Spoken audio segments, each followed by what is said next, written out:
ஆண்டவராகிய தேவன் இன்று தியானத்துக்காக தந்த வேத வாக்கியம் ரோமருக்கு எழுதின புஸ்தகம் 12வது அதிகாரம்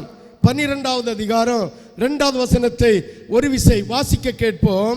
நீங்கள் இந்த பிரபஞ்சத்திற்கு ஒத்த வேஷம் தெரியாமல் தேவனுடைய நன்மையும் பிரியமும் பரிபூரணமான சித்தம் இன்னதென்று பகுத்தறியத்தக்கதாக உங்கள் மனம் புதுகாகிறதுனாலே மறுரூபமாக வேண்டும். எதற்காக? பந்தி எதற்காக? ராபோஜனம் எதற்காக? தேவனுடைய சரீரம் கிழிக்கப்பட்டது எதற்காக? தேவனுடைய நாமத்தை அசிங்கப்படுத்தவோ, தேவனுடைய நாமத்தை நிர்விசாரமா எண்ணக்கோ?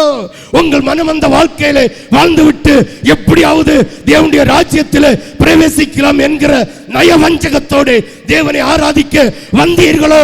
சாபம், சாபம். தேவன் அவர் தன்னலமற்றவர். தேவன் அவருக்காக எந்த ஒரு சிந்தனையும் செயல்படுத்தாதவர். தேவன் அவருக்காக எந்த ஒரு அதிகாரத்தையும் பிரயோஜனப்படுத்தாதவர். தேவன் அவருக்காக எதையுமே செய்யாதவர்.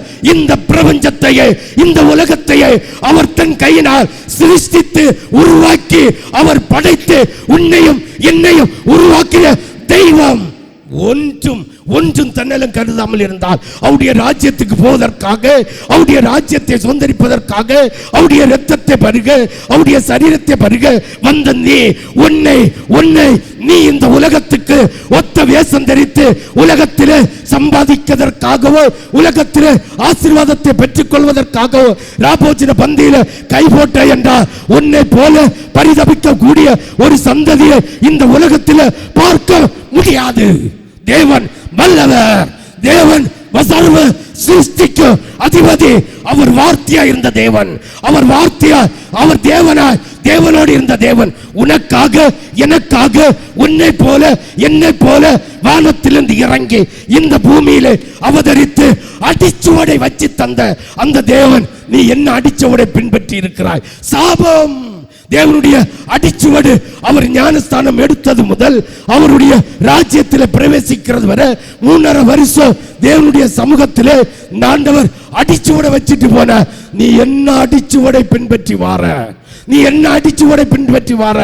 இப்பிரபஞ்சத்தின் வேஷம் தரித்து இந்த உலகத்துக்கொத்த வேஷத்தையும் தரித்து வெள்ள துணியை உடித்து நீ பரலோகத்துக்கு போகலாம் என்றால் அந்த பரிதாபம், அந்த பரிதாபம்.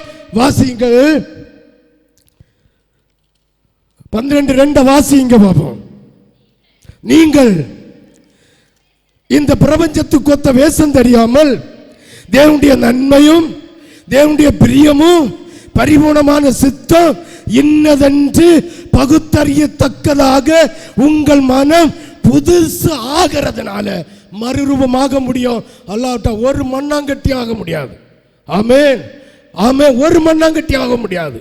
ஒரு மண்ணாங்கட்டி ஆக முடியாது. தேவனுடைய ராஜ்யம் உங்களுக்கு இலக்காரமோ, தேவனுடைய ராஜ்யம் உங்களுக்கு பரிகாசமோ, தேவனுடைய ராஜ்யம் உங்களுக்கு நிர்விசாரமோ, தேவனுடைய ராஜ்யம் ஆண்டவருக்கு பிரியமில்லாத நடந்தால் போதும் என்கிற சிந்தனை உண்டோ? ஐயா, அம்மா, இந்த சபை தேவனுடைய ராஜ்யத்துக்கு போவதற்கான பயிற்சி கூடாரம். இந்த பயிற்சி கூடாரத்திலே உங்களுக்காக தந்த அப்போஸ்தலனுடைய உபதேசத்தை கேட்காமல், தூதராமல், புரியாமல், அதன்படி நடக்காமல் ஒரு மனுஷனும் தேவனுடைய ராஜ்யத்தில் பிரவேசிக்க முடியாது. அந்த பரிதாபம், அந்த பரிதாபம். அப்போஸ்தலனுடைய உபதேசமோ அந்நியமோ அப்பம் பிட்குதலோ இல்லாத இடத்திலே கர்த்தர் வாசம் செய்ய முடியாதது எப்படியோ அதே போல இந்த திருச்சபையின் உபதேசத்திற்கு கட்டுப்பட்டு திருச்சபையின் ஒழுங்குக்கு கீழ்ப்படியாமல் போனால் அந்த பரிதாபம். தெரியாத உங்களுக்கு நோவா காலத்தில் எப்பேற்பட்ட ஆசாரியன் இருந்தான், எப்பேற்பட்ட தீர்க்கதரிசி இருந்தான், தேவனோடு சந்தரிக்கிறேன் என்று சொல்லுகிற ஜனங்கள் இருந்தார்களே, அவர்கள் எங்கே போனார்கள்? அவர்கள் எங்கே போனார்கள்? எங்கே போனார்கள்? எங்கே போனார்கள்? சிந்தித்து பாருங்கள், யோசித்து பாருங்கள். கர்த்தருடைய வருகை சமீபத்து வந்து கொண்டிருக்கிறது. நீயும் நானும் அதில் பிரவேசிக்க வேண்டுமானால் இப்பிரபஞ்சத்தின் ஒத்த வேஷம் தெரியக்கூடாது. இந்த பிரபஞ்சத்திலே வாழ்ந்து கொண்டிருக்கிற ஒரு கிறிஸ்தவ, இல்லாவிட்டால் ஒரு புறஜாதி, இல்லாவிட்டால் சுன்னத்துக்கார, இந்த உலகத்துக்கு ஏற்றது மாதிரி நடந்து உலக சம்பாத்தியத்துக்காக ஆண்டோடைய நாமத்தை வீணில வழங்குகிறவராய் இருக்கிறது போல இருந்து நீயும் வெள்ள துணி கட்டிட்டு இந்த இடத்துல வந்திருந்து பயபக்தியோட இருப்பாயானால் அந்த பரிதாபம். தேவனுக்கு மகிமை கொடுக்காத ஒரு ஒரு ஒரு மனுஷனை கர்த்தர் அடிச்சு அவன் புழுபுழுத்து செத்தான்.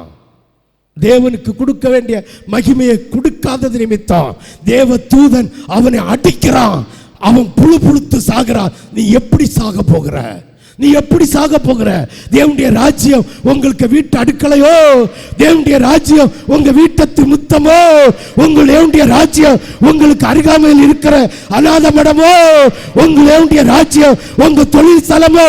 நோ, அவர் பரிசுத்த, அவர் கரைதிரையற்றவர். தேவனுடைய ராஜ்யம் அப்பேற்பட்டவர்களுக்கு உடையது. சிந்தித்து பார்க்க வேண்டும், யோசித்து பார்க்க வேண்டும். இப்பிரபஞ்சத்துக்கு ஒத்த வேஷம் தரித்து விட்டு, நீ வெள்ளை உடுத்து விட்டு, நீ தேவனை ஆராதிக்கிற, தேவனை துதிக்கிற என்று சொல்லி தேவனுடைய திருச்சபைகளை, திருச்சபை ஒழுங்குகளை, அந்யோன்யத்தை, அப்பம் பிட்குதலை, அப்போஸ்தலருடைய உபதேசத்தை மறந்து போய் நிந்திக்கப்பட்டவர்களாய் நீங்க இருக்கிறீர்களா? அந்த பரிதாபம், அந்த பரிதாபம் தெரியுமா? இப்பிரபஞ்சத்துக்கு ஒத்தம் வேச தெரியாம நன்மை எது தீமை எது என்று மறுரூபமாக கூடிய விதத்தில் உன் இருதயம் புதிதாக்கப்பட வேண்டும். வாசி அந்த வசனத்தை ஒரு விசை கூட. நீங்கள் இந்த பிரபஞ்சத்திற்கு ஒத்த வேஷம் தெரியாமல் தேவனுடைய நன்மையும் பிரியமும் பரிபூர்ணமான சித்தம் இன்னதென்று அறியாம முட்டாளாய், மூடனாய், மூடத்தியாய், மதிகட்டவர்களாய், முதிகட்டவர்களாய், நிர்மூலமாக கூடிய பிசாசின் பிள்ளைகளாய் வந்திருந்து வேஷம் தரித்து கொண்டு ஆண்டவருடைய வேஷத்தை தரித்து கொண்டிருக்கிற உங்களை கர்த்தர் என்னதென்று சொல்வார்? என்னதென்று சொல்வார்? சிந்தித்து பாருங்கள் தேவ பிள்ளைகளே, தேவ பிள்ளைகளே, சிந்தித்து பாருங்கள். நன்மையும் பிரியமும் இன்னதென்று பகுத்தறியக்கூடிய புத்தி புதிதாக்குறதுனால மறுரூபமாக முடியுமே தவிர இல்லாம ஆக முடியாது. வாசிங்க ஒரு விஷயம் கூட. நீங்கள் இப்பிரபஞ்சத்தினுடைய வேஷம் தெரியாமல், நான் உங்களை என்ன சொல்வேன்னா, இயேசுனுடைய வேஷத்தை தரித்து இருக்கிறீர்கள்.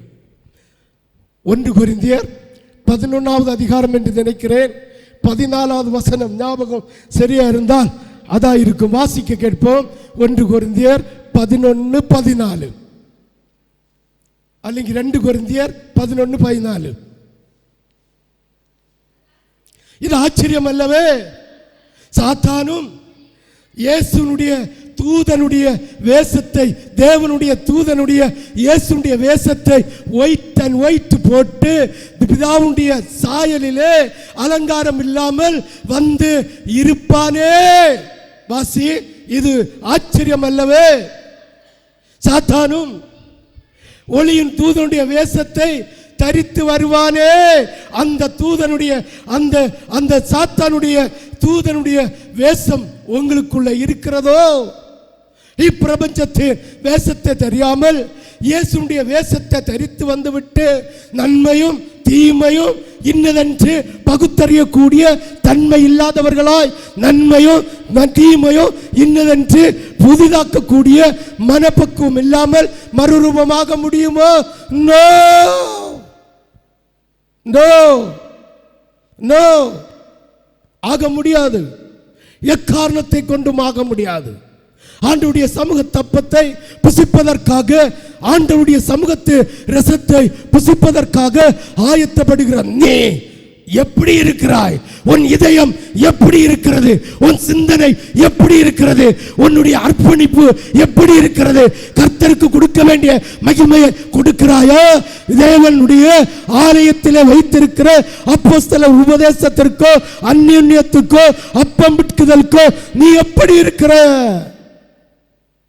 எப்படி இருக்கிற? சிந்தித்து பாருங்கள். உங்களை நீங்களே ஊய்ந்து ஆராய்ந்து கொள்ளுங்கள்.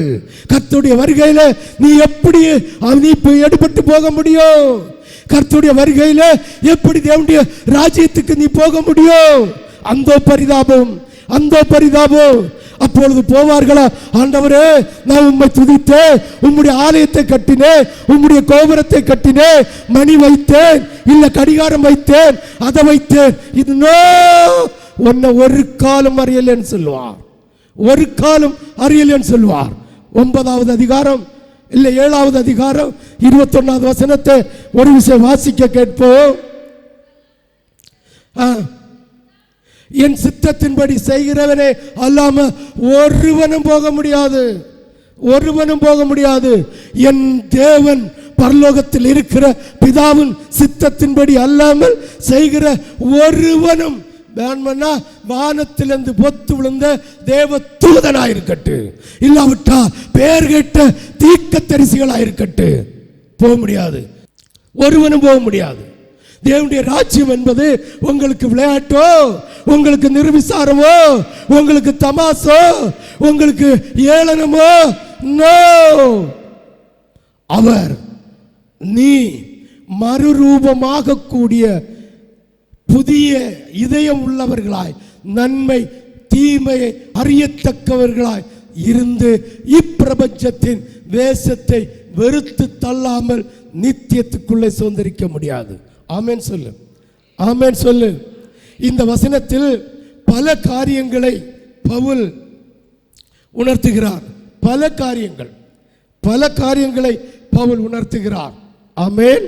ஹல்லேலூயா, ஹல்லேலூயா, ஹல்லேலூயா, ஹல்லேலூயா, ஹல்லேலூயா. என்னுடைய ராஜ்யம் உங்களுக்கு இகழ்க்கப்பட்டிருக்கிறதோ, என்னுடைய ராஜ்யம் உங்களுக்கு பரிகாசம் அடிக்கப்பட்டிருக்கிறதோ, என்னுடைய ராஜ்யம் உங்களுக்கு தமாசா இருக்கிறதோ, என்னுடைய ராஜ்யம் உங்களுக்கு இகழ்வாய் சிந்திக்கப்பட்டிருக்கிறதோ, ஆண்டவருடைய சமூகத்தில் செய்த பொருத்தனை என்ன, ஆண்டவருடைய சமூகத்தில் செய்த உடன்படிக்கை என்ன, ஆண்டவருடைய சமூகத்தில் எடுத்துக்கொண்ட தீர்மானம் என்ன? நீங்கள் ஆண்டவருடைய சமூகத்தில் பொய்யராயிருக்கிறீர்களோ இல்ல இயேசுவை பொய்யராக்குகிறீர்களோ என்பதை சற்று உய்ந்து ஆராய வேண்டும், சற்று சிந்தித்து பார்க்க வேண்டும், சற்று யோசித்து பார்க்க வேண்டும். குற்றமுள்ளவர்களாக, குறைவுள்ளவர்களாக ஒவ்வொரு மாசமும் ஆண்டவரை என்ன மன்னியோ, ஆண்டவர் என்ன மன்னியோ, ஆண்டவரை என்ன மன்னியோ என்று சொல்லி உங்கள் மனமந்த வாழ்க்கையிலே, மனவந்த போக்கிலே, மனவந்த செய்கையிலே செய்து கொண்டிருக்கிற உங்களை குறித்து என்னை உருவாக்கின என் தேவாதி தேவன் என்னவென்று சொல்வார். அப்போஸ்தலர் 2:42. அப்போஸ்தலருடைய உபதேசத்தில் நீ நிலைச்சிருக்காவிட்டால் உன்னுடைய வாழ்க்கை என்ன ஆகும்? அப்போஸ்தலருடைய உபதேசத்திலும் அன்யோன்யம். யாருக்கு அன்யோன்யம் இருக்கு? யாருக்கு அன்யோன்யம் இருக்கு? அதை எடுத்தோடனே கையை வைத்து நான் செய்திக்கு போறேன். பாருங்க, ஆண்டுடைய சமூகத்தில் தரித்து இருக்கணும்னா ஆண்டோடைய அப்பம் ஒரே மனதோடு தரித்து இருக்கணும். ஆமென், ஹல்லேலூயா. அப்போ நல்லா புரிஞ்சுக்கணும். ஆண்டோடைய சமூகத்தில் நீங்கள் எல்லாம் எப்படி என்ன செய்கிறது? ஆலயம் தசம பாகம்னா கரெக்ட் 34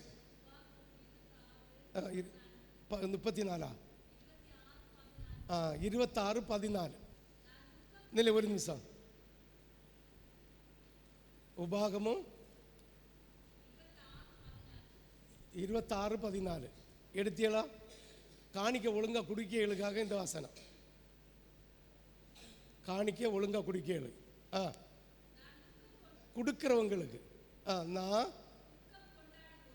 துக்கம் கொண்டாடும் போது அதில் புசிக்கவும் இல்லை, தீட்டான காரியத்துக்கு அதில் ஒன்றும் எடுக்கவும் இல்லை, இளவு காரியத்துக்காக அதில் ஒன்றும் படைக்கவும் இல்லை. நான் என் தேவனாகிய கர்த்தரின் சத்தத்துக்கு பாருங்க, ஒரு காரியம் சொந்த காரியத்துக்கு ஒன்றும் எடுக்காம அதை அப்படியே கொடுத்தாங்களாம். அவங்களுக்கு தான் மத்தேயு 23:23 வாசி. வேத பாரகரே, பரிசேயரே, உங்களுக்கு ஐயோ, ஒத்தலாமிலும் வெந்தயத்திலும் ஜீரகத்திலும் தசம பாகம் செலுத்தி நியாய பிரமாணத்தில் கற்பித்திருக்கிற விசேஷித்தவைகளாகிய நீதியையும் இரக்கத்தையும் விட்டு விட்டீர்கள். நீதினா தேவனுடைய சபையில் வைத்திருக்கிற ஒழுங்கு, திருச்சபை ஒழுங்க விட்டு விட்டீர்கள். எப்படி தசம பாகம் கொடுக்கிறோம், ஆனால் தேவனுடைய நீதி என்ன செஞ்சிட்டோம்? விட்டு விட்டோம். ஆமென் இல்லையா? சரி, இப்பிரபஞ்சத்தின் வேஷம் தெரியாமலும், வாசி பார்ப்போம். நீங்கள் இப்பிரபஞ்சத்துக்கு ஒத்த வேஷம் தெரியாமலும் தேவனுடைய நன்மையும் பிரியமும் இன்னதென்று பகுத்தறியத்தக்கதாக தன் மனம் புதிதாகிறதுனாலே மறுரூபமாகுங்கள். ஆமென் ஹல்லேலூயா. யாருக்கெல்லாம் புரியுது? இப்பிரபஞ்சத்துக்கு ஒத்த வேஷம் தெரியப்படாது. இந்த உலகத்தார் நடக்கிறது போல நடக்கப்படாது. ஆண்டவருடைய சபையில், அப்போஸ்தலர் சபையில், பாருங்க, நிறைய சபைகளில் இப்போ அடி நடக்குது. நிறைய சபைகளில் அடி நடக்குது. உண்மையாக சொல்கிறேன், ஆவிக்குரிய சபையில் அடி நடக்குது. நீயா நானா போட்டி, அங்கே சண்டை, அங்கே சச்சரவு, அங்கே பாடு உபத்திரவம், அங்கே வேதனை, அங்கே துக்கம். ஆமென் ஹல்லேலூயா. சிந்திச்சு பாருங்க, ஆண்டவருடைய ஆலோசனையை, ஆண்டவருடைய அப்போஸ்தலருடைய உபதேசத்தை ஏற்றுக்கொள்ளாம மனமந்த வாழ்க்கையில் வாழ்வதற்கு இந்த ராபோஜனம் இல்லை. அது கிடையாது, அதுக்கு சான்ஸே இல்லை. திருச்சபை ஒழுங்க கடைபிடிக்காம தேவனுடைய பந்தியில கைபோடுகிறது. இப்பிரபஞ்சத்துக்கு ஒத்த வேஷம் தரித்து ஆலயத்துக்குள்ள வரும்போது தேவனுடைய வேஷத்தை தரித்து வருகிறார்கள். மனப்பூர்வம் இல்லை, மனப்பூர்வமா இல்லை. சிந்திச்சு பாருங்க, யோசித்து பாருங்க. ஆண்டவருடைய ராபோஜனம் உங்களுக்கு நிர்விசாரமோ? ஆண்டவருடைய பந்தி நிர்விசாரமோ? இந்த உலகத்தில், இப்பிரபஞ்சத்தில் பாருங்க, இந்த வசனத்தில் பவுல் பல காரியங்களை உணர்த்துகிறார். தற்போது உள்ள உலகத்தில் உலக முறைமைகள் தீயதாக உள்ளது. அப்போஸ்தலர் நடவடிக்கைகள் புஸ்தகம் 2:40 வாசிங்க பார்ப்போம்.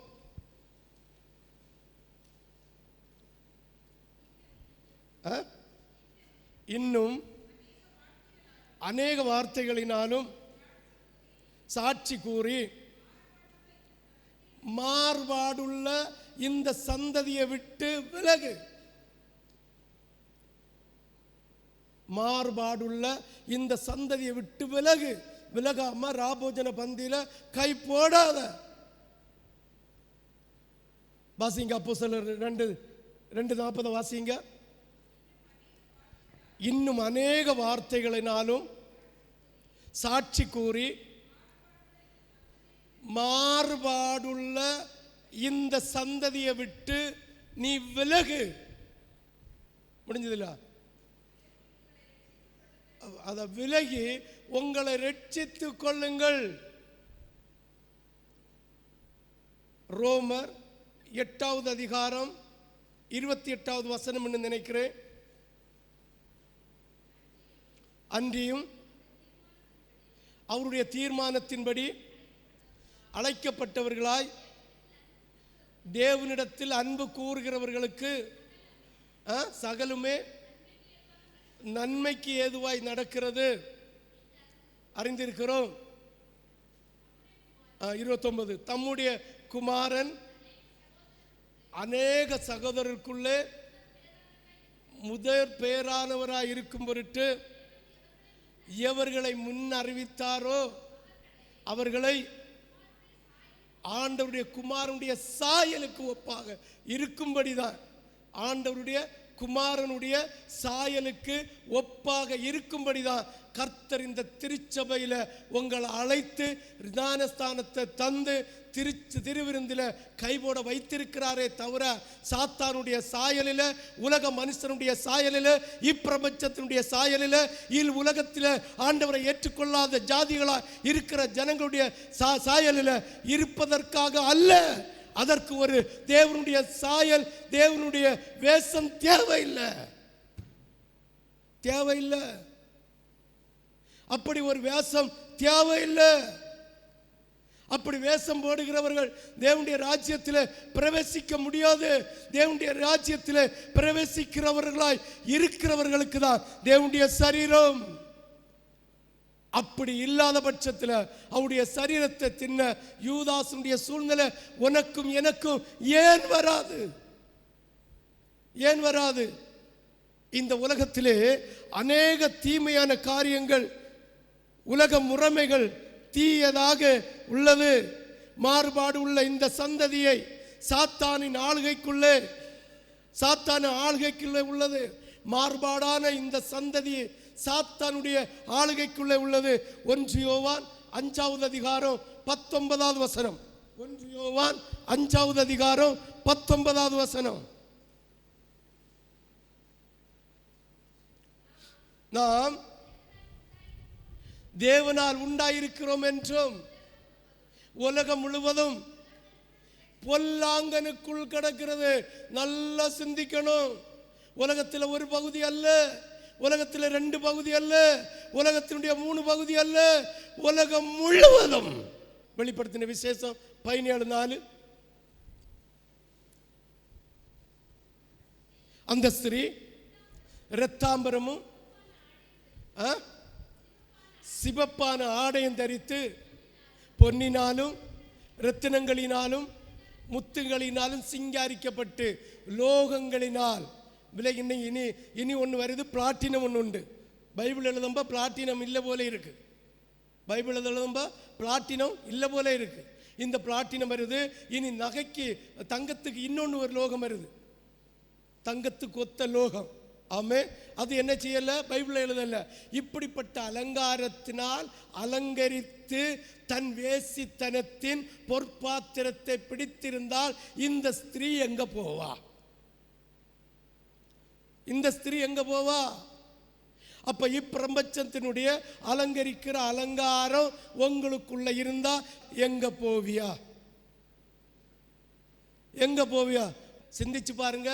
நான் சொல்ற வார்த்தையை நல்லா புரியணும். உன் அபயகத்தில் ஆண்டவருடைய சாயலோடு இருக்கக்காக பிற உலகங்களை நீ, அதாவது இரும்பு, பித்தளை, செம்பு, பானை, தண்ணி, சப்பு, சவறு அணியாதேன்னு சொல்றாரு. வாசிங்க ஒருக்கா 8 ரோமர் 8:29.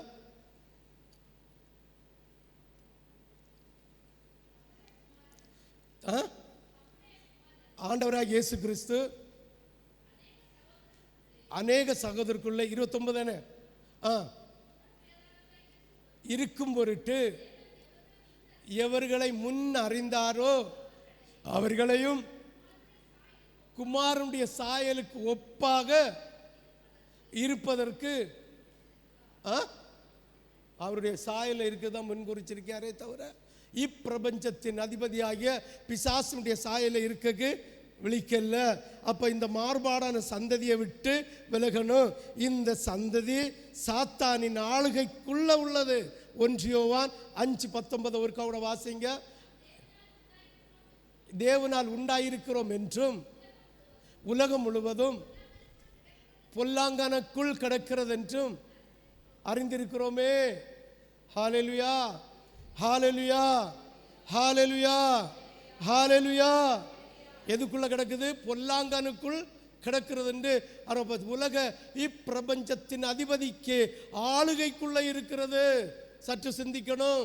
இப்பிரபஞ்சத்தின் வேஷத்தை தரித்து நீ பொல்லாத இந்த மாறுபாடான சந்ததியை விட்டு விலகி உன்னை தேவகுமாரனுடைய சாயலுக்கு மாத்தாவிட்டால் அந்தோ பரிதாபம். பாருங்க, சாத்தானின் ஆளுகைக்குள் உள்ளது. இந்த உலகத்தின் ஆடம்பர வாழ்க்கையை விட்டு மனம் திரும்பாத ஒருவனும் ரட்சிக்கப்படான். ரட்சிக்கப்பட்டவன் ஆண்டவருடைய அப்போஸ்தலருடைய உபதேசம் வந்தா அதை அப்படியே ஏற்றுக்கொள்வான். ஏற்றுக்கொள்கிறது மட்டுமில்ல, அதன்படி நடக்கவும் செய்வான். இப்பிரபஞ்சத்தின் வேஷம் மனசுக்குள்ள இருக்குமானால் ரட்சிப்பு இல்லை. அப்போஸ்தலருடைய உபதேசத்திற்கு ஆண்டவருடைய உபதேசம் என்பதை ஏற்றுக்கொண்டு ஆண்டவருடைய உபதேசத்திற்கு ஏற்றுக்கொள்ளாதவை ரட்சிப்பில்லை, ஒரு மண்ணாங்கட்டியும் இல்லை. இயேசுக வேஷத்தை தரிச்சிட்டு இருக்கிறோம், அவ்வளவுதான். இயேசுக வேஷத்தை தரிச்சிட்டு இருக்கிறோம், அவ்வளவுதான். ஒரு மண்ணாங்கட்டியும் இல்லை. வாசிங்க லூக்கா எழுதின சுவிசேஷம் 9:41. லூக்கா 9:41. இயேசு பிரதித்திரமாக விசுவாசம் இல்லாத மாறுபாடுள்ள சந்ததியே, அப்போஸ்தலருடைய உபதேசத்தை, ஆலோசனைய ஆண்டுடைய சமூகத்தில் நின்று ஒரு அப்போஸ்தலர் உங்களுக்கு சொல்லுகிறத கேட்க மனசில்லாத சந்ததியை கர்த்தர் சொல்லுகிறார் மாறுபாடுள்ள சந்ததி. என்ன சந்ததி? மாறுபாடுள்ள சந்ததி. ஆமென் சொல்லு. ஹல்லேலூயா, ஹல்லேலூயா. வாசி 41 ஒருக்கா கூட இயேசு சொல்ற வார்த்தை பிரதி உத்தரமாக, விசுவாசம் இல்லாத இந்த ஆண்டுடைய உபதேசத்தை, ஆண்டுடைய வார்த்தையை விசுவாசிக்காத மாறுபாடுள்ள வாட்சிய போற இடத்துல கெட்டு போற இடத்துல ஆடம்பரமா போகிற உங்களை குறித்து என்ன சொல்லுவார் ஆண்டவர்? என்ன சொல்லுவார்? வாசி ஒருக்கா கூட ஆண்டவராக இயேசு கிறிஸ்து பிரதியுத்தரமாக, அவர் திடசாத்திரமாக, விசுவாசம் இல்லாத மாறுபாடுள்ள இந்த சந்ததியை எதுவரைக்கும் நான் உங்களோடு இருந்து உங்களோடு பொறுமையா இருப்பேன்னு சொல்றாரு. அந்த பட்டிகை வால் இருக்குல்ல, சுருண்டு இருக்குமா நீண்டு இருக்குமா? சிலதுக்கு நீண்டு இருக்கு, கொண்டை மட்டும் சரிஞ்சிருக்கு. இதை ஒரு பைப்பை கட்டி 1 இன்ச்சு பைப்பை எடுத்து கொண்டு நல்லா அப்படியே புஷ் பண்ணி வச்சுட்டு நல்லா கட்டி விட்டு பாருங்க. ஒரு 6 மாதம் கழிஞ்சு அவுத்துடுங்க, இந்த வால் நிமிர்ந்தங்கே நான் உங்களுக்கு இந்த உபதேசமே தரல. அந்த பைப்பை எப்போ எடுக்கியமா ஸ்ரிங்கின்னு விளையும், ஸ்ரிங்கின்னு விளையும். அவங்க நினைச்சதுதான் செய்யணும். நாய்க்க வால் அது இருக்க இடத்துல இருந்தது போல இருக்குமே தவிர இந்த பைப்பு வச்சதுனால நிமிராது. இது அவங்க மனசுல தீர்மானிச்சு திரும்ப, அதாவது யோசித்து, இப்பிரபஞ்சத்தின் அதிபதியினுடைய ஆலோசனையை விட்டு தேவனுடைய ஆலோசனையை ஏற்றுக்கொண்டு இந்த தர்க்க சாஸ்திரிகளோடு தர்க்கத்தை இருக்க விடாம ஆண்டவருடைய உபதேசத்தை ஏற்றுக்கொண்டு நன்மையும் பிரியமும் இன்னதென்று அறிந்து இந்த புதுது ஆகிறதுனாலே மறுரூபமாகாம ஒருவனும் தேவனுடைய ராஜ்யத்துக்கு போக முடியாது. நீங்க உங்களுக்கும் என்ன சொன்னார் ஆண்டவராகிய தேவன் சொன்ன வார்த்தையின்படிதான் வணங்கா கழுத்துள்ள ஜனங்கள். உங்களுக்காக ஒரு தீர்மானம், உங்களுக்காக ஒரு யோசனை. பைபிள் வசனம் எங்க இருக்கு? ஆண்டவருடைய அப்போஸ்தலன் தருகிற உபதேசம் எங்க இருக்கு? அன்னுன்யம் எங்க இருக்கு? அப்பம் பிட்குதல் எங்க இருக்கு? ஜெபத்தில் தரித்திருக்கிறத எங்க இருக்குது? எல்லாத்தையும் விட்டு உங்க மனசுல தோணுகிறது போல இப்பிரபஞ்சத்தின் அதிபதியாகிய பொல்லாத பிசாசின் ஆளுகைக்குள்ள இருக்கிற ஆடம்பரமான வாழ்க்கையை செய்து கொண்டிருக்கிற உங்களுக்கு ஐயோ. ஆமென். லூக்கா 11:29. லூக்கா 11:29. ஜனங்கள் திரளாய் கூடி வந்திருக்கிற போது அவர் இந்த சந்ததியார், பாருங்க ஆண்டவர் சொல்றாரு, திரளான ஜனங்கள் இருக்கிறாங்களாம். அவங்கள பார்த்து சொல்ற, இந்த ஜனங்கள் எல்லாம் பொல்லாத சந்ததி, இப்பிரபஞ்சத்தின் அதிபதியின் ஆளுகைக்கு உட்பட்ட ஆடம்பரமோ இல்ல தங்கள் சுய சிந்தனைக்கு, சுய இச்சைக்கு, சுய யோசனைக்குள்ள காரியங்களை செய்து கொண்டு வருகிறார்கள் என்பதை புரிந்து கொள்ள வேண்டும். ஆமென். அதுல நீங்க என்ன விதிவிலக்கு? நீங்க என்ன விதிவிலக்கு? உங்களுக்கு என்ன விதிவிலக்கு? சிந்தித்து பாருங்கள். அப்போஸ்தலர் உபதேசம் எங்க? பரம தள்ளுதியா? அன்னுன்யம் எங்க? அப்படின்னா என்னன்னே தெரியல. அப்பம் விட்குதல் என்ன அர்த்தம்? என்ன? ஒரே சரீரத்தை நாம் அத்தனை பேரும் புசிக்கிறோம். அப்போ ஒரே சரீரத்தில் புசிக்கிறது நிமித்தம் அந்த ஒரே சரீரத்துக்கு உடையக்காரராகிய இயேசுவின் சுபாவம் இருக்கணும். அதான் ஜென்ம சுபாவம் சாகணும். இயேசுடைய சுபாவம் இருக்கணும்.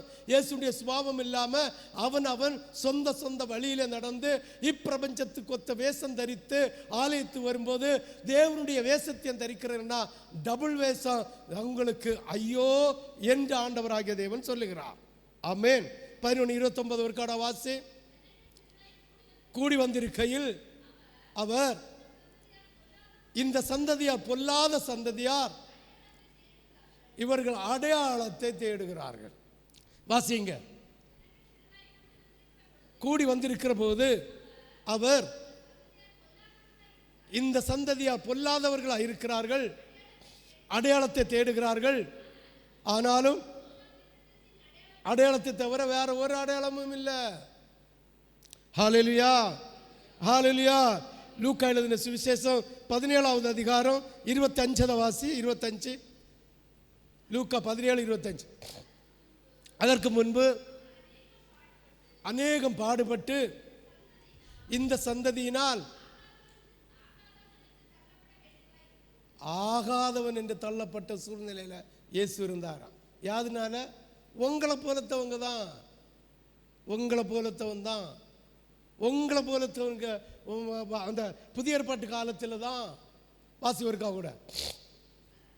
அதற்கு பின்பு யாருக்கு பாடுபட்டாரு? யாருனால பாடுபட்டாரு? ரீசன், வாயினால இயேசுவோட சேருகிறீங்க, இதயத்தில் ஆண்டவரோடு சேரல. அப்போஸ்தலனுடைய உபதேசத்தை நிர்விசாரப்படுத்துறீங்க.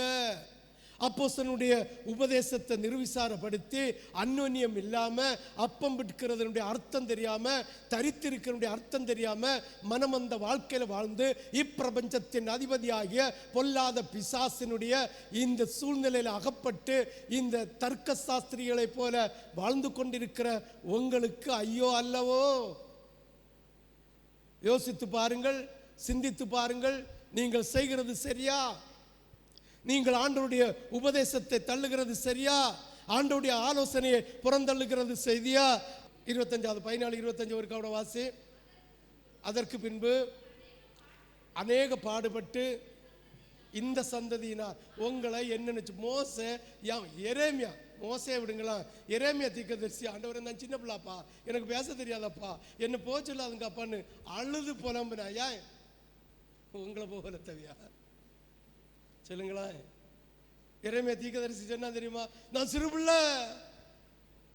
அவர் சொல்ல, நீ அப்படி சொல்லாத, அப்படி சொல்லாத, இந்த சந்ததி அப்படிதான் இருக்கும், அப்படிதான் இருக்கும்.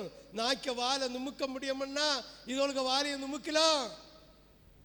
ஆனாலும் நீதி சரியா இருக்கும்படி, நியாய தீர்ப்பு சரியா இருக்கும்படி, கர்த்தர் நீதிபரரா இருக்கும்படி போய் சொல்லுன்னு சொன்னதை அவன் கண்ணை அடைச்சிட்டு சொன்னா, அன்னைக்கு இருந்த விசுவாசியா, அன்னைக்கு இருந்த ஊழியக்காரங்க, அன்னைக்கு இருந்த ராஜா அத்தனை பேரும் அவனை துன்பப்படுத்தினார்கள், வேதனைப்படுத்தினார்கள், வைதார்கள், வாயினால் என்னெல்லாமோ செய்தார்கள். அவன் அசட்டைவனில் போயிட்டான். ஆமென், ஹல்லேலூயா. அதுதான் சொல்றாரு, இவங்க எல்லாம் என்னது? வணங்கா கழுத்துள்ள ஜனங்கள். வாசி 25. அதற்கு பின்பு பாடுபட்டு இந்த சந்ததியினால் ஆகவதன் என்று தள்ளப்பட்டு வேண்டியதா இருக்குது. ஆமென். ஆனாலும் இயேசு என்ன செய்யல? அசிரவே இல்லை. அவர் சொல்ல வேண்டியதை சொன்னாரு. ஏதோ 1-2 மனம் திரும்பிச்சு, பாக்கி எல்லாத்துக்கும் அப்படியே சொல்லிட்டு ஆண்டவர் கடமை முடிஞ்சு போயிட்டாரு. கொஞ்ச நாளையில் எனக்கு கடமை முடிஞ்சு நான் போயிடுவேன். உங்க சந்ததி நாசமா போகும், உங்க சந்ததி அழிஞ்சு போகும். சமீபத்தில் இருக்கும் மட்டும் கீழ்படியணும். ஆண்டவர் ஆலயத்தில் வந்துட்டா வெள்ளை ட்ரெஸ் என்ன, இதுக்கு பேர் என்னது, தலையில் கட்டியது ஸ்கார்ஃப் என்ன, அதப்போ நீல கை என்ன, வெள்ளை சட்டை, வெள்ளை வேண்ட் என்ன, வெள்ளை சட்டை என்ன, என்ன ஒருக்கம், என்ன பௌயம். ஆண்டவர் கிட்ட இருக்கும்போ மட்டும் இல்லை, அவர் தூரத்தில் இருந்தாலும் பார்த்து கொண்டே இருப்பார். ஹல்லேலூயா, ஹல்லேலூயா. இன்னும் ஒன்று சொல்கிறேன், ஆண்டோடைய உபதேசத்துக்கு கீழ்ப்படிந்தாதான் எனக்குள்ள அன்பு உங்ககிட்ட வரும், இல்லாமல் 100 வராது. அது யாராக இருக்கட்டு, என் மனைவியாக இருக்கட்டு, என் பிள்ளைகளாக இருக்கட்டு, இந்த இடத்துல இருக்கிற ஆண்டவருடைய வார்த்தையை கூறுகிற தேவ பிள்ளைகளாக இருக்கட்டு, இல்லாவிட்டா கடைக்குட்டி விசுவாசியாக இருக்கட்டு, ஆண்டோடைய வார்த்தைக்கு தருகிற உபதேசத்துக்கு கீழ்ப்படிந்தா என்னுடைய இருதயம் உங்களோடு சாரம் இல்லை, சாராது. ஆமென், ஹல்லேலூயா. சாராதுன்னா சாராது. ஆமென், ஹல்லேலூயா. யாருக்கெல்லாம் புரியுது? புரிஞ்சவங்க மட்டும் ஒரு அல்லேலூயா சொல்லலாமே. 13வது வசனத்தை வாசி. ஏனெனில் தேவனே அவருடைய தயவுள்ள சித்தத்தின்படி விருப்பத்தையும் செய்கையையும் இருக்கிறார். 14 வாசி. நான் வீணாக ஓடினதும் இல்லை, நான் வீணாக ஓடல. நோவா வீணாக பிரசங்கம் பண்ணல. எல்லாரும் அவனை பரிகாசம் அடிச்சனும், பைத்தியக்காரன் சொல்லிச்சனும், குடிகாரம் பிறம்பினது போல பிறம்பினான்னு சொல்லிச்சனும், அத்தனை பேரும் அவனை அவதூறு பேசிச்சனும். அவன் நஷ்டத்துக்காக ஓடல, அவன் குடும்பம் பாதுகாக்க ஓடினான். நான் உங்களுக்காக ஓடுகிறேன், பிரயாசப்படுகிறேன், அதாவது உபதேசத்தை தருகிறேன், கடிந்து கொள்ளுகிறேன், உங்கள்கிட்ட வையலை வாங்குகிறேன். உங்களுடைய இருதயத்தில் கடனத்தை என்னோடு சுமத்த பார்க்குறீங்க. ஆனாலும் நான் விருதே ஓடலை, என் குடும்பம் பாதுகாக்கும்படியாக நான் ஓடிக்கொண்டிருக்கிறேன். ஆமென். ஹல்லேலூயா, ஹல்லேலூயா, ஹல்லேலூயா. 15 வாசி. கோணலும் மாறுபாடுமான இந்த சந்ததி நடுவிலே குற்றமற்றவர்களும் கபடற்றவர்களும் மாசற்ற பிள்ளைகளுமாய் இருக்கும்படிக்கு 16 வாசி.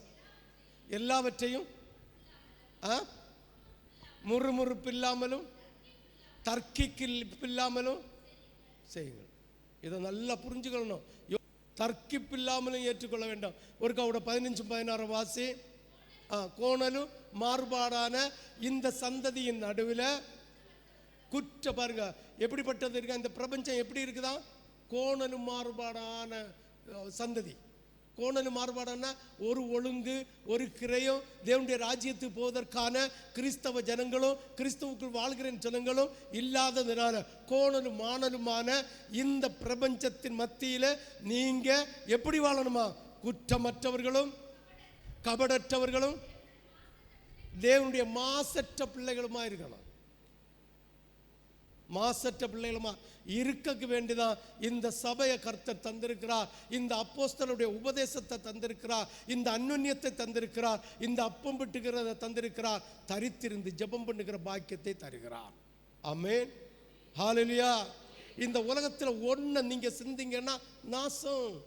ஒரு காரியம் கூட, இந்த உலகத்தில் நடக்கிற ஒரு காரியம் கூட ஆவிக்குரிய வாழ்க்கைக்கு பிரியமானதல்ல. அத்தனையும் ஆவிக்குரிய காரியத்திற்கு எதிர்ப்பானது. அத்தனையும் கோணலும் மாணலுமாய் இருக்கிற இந்த உலகத்தில் தான் உங்களை குற்றமற்றவர்களும் வாசி குற்றமற்றவர்களும் கபடு இருக்க விடாதான், கபடற்றவர்களும் பிள்ளைகளுமாய் இருக்க வேண்டும். 16 வாசி. எல்லாம் இந்த உபதேசத்தை எல்லாம் அப்போஸ்தலருடைய உபதேசத்தை எல்லாம் முறுமுறு பாருங்க. என்னைக்கோ தந்த வசனம், என்னைக்கோ தந்த வசனம், என்னைக்கோ தந்த வசனம். கிட்டத்தட்ட கழிஞ்ச திருவிருந்து முடிஞ்ச உடனே தந்த வசனம். யார்கிட்ட சொன்னேனே, என்னைக்கோ தந்த வசனம், என்னைக்கோ தந்த வசனம். இன்னைக்கு அது 100க்கு 100 பொருந்துமா இருக்கு.